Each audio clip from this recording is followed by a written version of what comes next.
Welcome to NRK nuggets.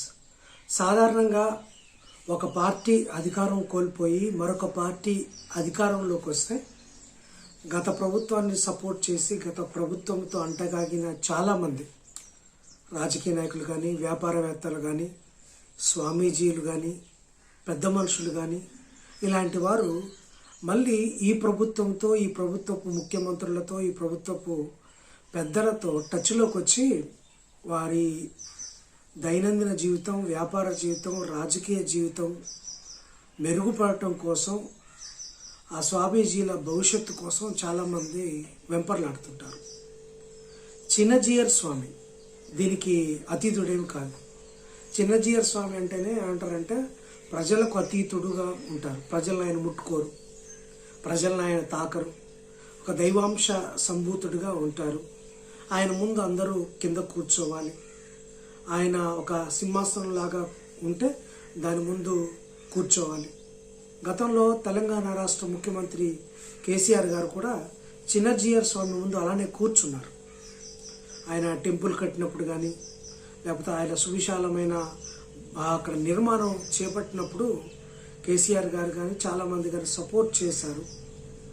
అయితే ఎక్కడ చెడిందో ఏం చెడిందో కానీ కేసీఆర్ గారికి, చిన్నజీయర్ స్వామి గారికి చెడింది. ఇప్పుడు ఆయన ప్లేటు ఫిరాయించారు.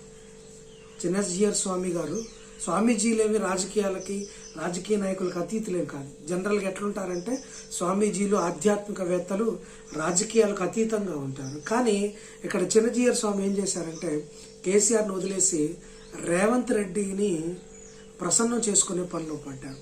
సాధారణంగా రాజకీయ నాయకులు, ముఖ్యమంత్రులు చిన్నజీయర్ స్వామికి వచ్చి ఆయన పాదాభివందనం చేస్తూ ఆయన దగ్గర కూర్చుంటారు.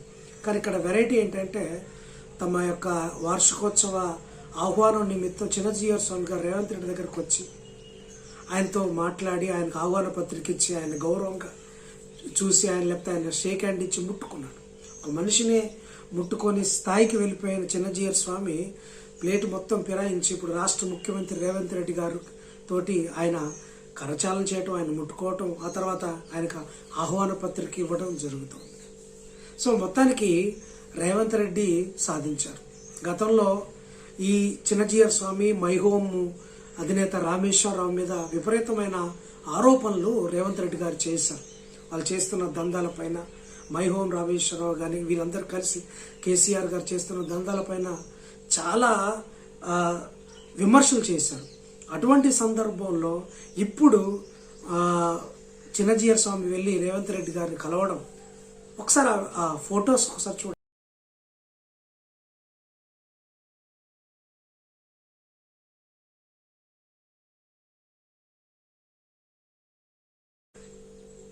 చూసారుగా ఎంత పొలైట్గా ముఖ్యమంత్రి దగ్గర ఆహ్వానాన్ని తెలియజేస్తున్నారు.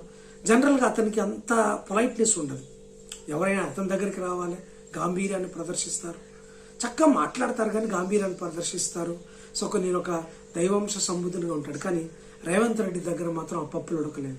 సో ఎందుకనో మరి కేసీఆర్తో చెడిందో, లేకపోతే రేవంత్ రెడ్డిని ప్రసన్నం చేసుకుంటే నా ఫర్దర్గా ఇబ్బంది ఉండదనో, నా ఆశ్రమానికి కానీ అక్కడ కట్టిన ఆ దేవాలయాలకు కానీ ఏమీ ఇబ్బంది ఉండదనో అనుకుని రేవంత్ రెడ్డి దగ్గరికి స్వయంగా రావడం, ఆయన ఆహ్వానించడం జరిగింది.